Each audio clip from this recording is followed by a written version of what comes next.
আসসালামু আলাইকুম everyone, N A kitchen and blog চ্যানেলে সবাইকে আবারও ওয়েলকাম জানাচ্ছি। রমজান মাসে ইফতারে যারা মুচমুচে পেঁয়াজু খেতে চান তাদের জন্য আজ খুবই সহজ একটা রেডিমিক্স তৈরি করে দেখাবো। আর এই রেডিমিক্সটি একবার তৈরি করে পুরো রমজান মাস ডাল বাটাবাটি বা ব্লেন্ড করার কোনো রকম ঝামেলা ছাড়াই খুব সহজ এবং অল্প সময়ে পেঁয়াজু তৈরি করতে পারবেন, এবং সেই পেঁয়াজুটি খুবই মুচমুচে হবে এবং খেতে খুবই সুস্বাদু লাগবে। আর এই পেঁয়াজু রেডিমিক্সটি তৈরি করার জন্য এখানে আমি 3 ধরনের ডাল নিয়েছি এবং 2 ধরনের চাল নিয়েছি। এখানে আমি মসুর ডাল, খেসারির ডাল এবং বুটের ডাল নিয়েছি। আর নিয়েছি এখানে পোলাও চাল এবং আতপ চাল। আর সবগুলো চাল ডাল আমি 1 কাপ করে নিয়েছি। শুধুমাত্র খেসারির ডালটা আমি 1.5 কাপ নিয়েছি। এখানে মসুর ডালের চাইতে খেসারির ডালটা একটু বেশি নিতে হবে পরিমাণে, তাহলে খেতে ভালো লাগবে।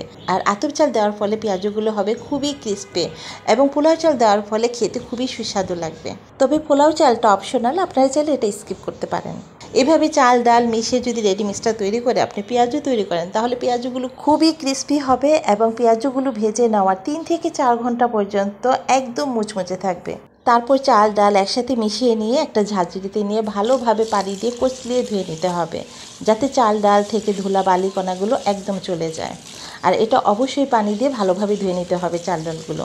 তারপর ধোয়ার পর চাল ডাল থেকে পানিটা ঝরিয়ে নিব কিছুক্ষণ এভাবে রেখে।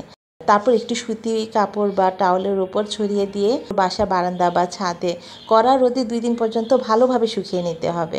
যখন ভালোভাবে শুকিয়ে মুচমুচে হয়ে যাবে, তারপরে ব্লেন্ডারে করে ব্লেন্ড করে নিতে হবে। আর এমনভাবে ব্লেন্ড করতে হবে যাতে একবারে মিহি পাউডার না হয়ে যায়, আধা ভাঙ্গার চাইতে একটু বেশি করে গুঁড়া করে নিতে হবে। আর দেখুন, ঠিক এমনই একটা ব্লেন্ড করে নিতে হবে। এখন এগুলো একটা এয়ারটাইট বক্সে রেখে কিংবা প্লাস্টিক বা কাচের বয়ামে সংরক্ষণ করে রাখতে পারেন পুরো রমজান মাস। কোনো রকম নষ্ট হবে না, আপনি খুব সহজে এটা তৈরি করতে পারবেন। আর আপনি যখন পেঁয়াজু তৈরি করবেন তখন এখান থেকে কয়েক চামচ বা আপনার যতটুকু লাগে সেই পরিমাণ নিয়ে আপনি পানি দিয়ে আধা ঘন্টা পর্যন্ত ভিজিয়ে রাখবেন। তারপর আপনি পেঁয়াজু তৈরি করবেন। আর যতটুকু আপনি ডাল নেবেন সেই পরিমাণই পানি নিতে হবে। আর আপনাদের বোঝার সুবিধার্থে এখন আমি আপনাদের সামনেই এই পেঁয়াজু রেডিমিক্স দিয়ে পেঁয়াজু তৈরি করে দেখাবো। তার জন্য এখান থেকে আমি 3 টেবিল চামচ পরিমাণ পেঁয়াজু রেডিমিক্স নিয়ে নিচ্ছি, আর সাথে সমপরিমাণ পানি দিয়ে এখন ভিজিয়ে রাখবো। আপনারা চাইলে পরিমাণটা আরও বাড়িয়ে নিতে পারেন। আমি ভিডিও করার জন্য এখান থেকে সামান্য একটু নিয়ে করে দেখাচ্ছি। আর আমি যতটুকু পরিমাণ এই পেঁয়াজু রেডিমিক্সটা নিয়েছি, এতে করে 8টার মতো পেঁয়াজু তৈরি করা যাবে। তো এটাকে পানি দিয়ে এখন আধা ঘন্টা ভিজিয়ে রাখতে হবে। আর আধা ঘন্টা ভিজিয়ে রাখার পর দেখুন একদম ভিজে নরম হয়ে ফুলে গেছে। আর দেখে মনে হচ্ছে না একদম ডাল বেটে এনেছে এখন। আর আপনারা চাইলে এর চাইতে বেশি সময় ভিজিয়ে রাখতে পারেন, তাতে কোনো সমস্যা নেই। এখন এখানে আমি দিয়ে দিয়েছি পেঁয়াজ কুচি। আর এখানে পেঁয়াজের পরিমাণটা একটু বেশি নিতে হবে, তাহলে পেঁয়াজটা খেতে ভালো লাগবে। আর দিয়েছি এখানে 2টি কাঁচামরিচ কুচি। আর কাঁচামরিচের পরিমাণটা আপনাদের পছন্দ অনুযায়ী বাড়ি বা কমিয়ে নিতে পারবেন। আর সামান্য পরিমাণে এখানে দিয়ে দিচ্ছি হলুদ, মরিচ, ধনিয়া এবং জিরার গুঁড়া। এবং আরও দিয়েছি 1/4 চামচের মতো এখানে রসুন বাটা। এখন স্বাদ অনুযায়ী লবণ দিয়ে আমি হাত দিয়ে ভালোভাবে মাখিয়ে নেব। আর আপনাদের কাছে যদি মনে হয় ডাল মিক্সটা ভিজিয়ে রাখার পর এটা শুকনো মনে হচ্ছে, তাহলে এখানে সামান্য একটু পানি মিশিয়ে নিতে পারেন, এবং যদি পাতলা মনে হয় তাহলে কিছুটা বেসন মিশিয়ে নিতে পারেন। তাহলে পেঁয়াজু শেপটা সুন্দরভাবে দেওয়া যাবে।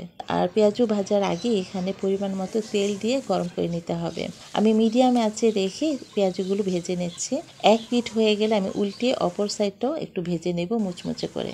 আর অবশ্যই চেষ্টা করবেন এখানে তেলের পরিমাণটা একটু বেশি নিতে, তাহলে খুব সহজে অল্প সময়ে পেঁয়াজুগুলো খুব সুন্দরভাবে ভাজা হয়ে যাবে এবং পেঁয়াজুগুলো খুবই ক্রিস্পি হবে।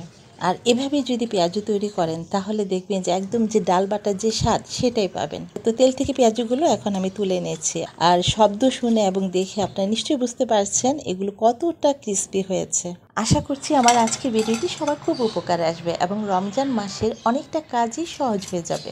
তো আজকের মতো এখানে বিদায় নিচ্ছি। সবাই ভালো থাকবেন, সুস্থ থাকবেন এবং বেশি বেশি ইবাদত করবেন। আল্লাহ হাফেজ।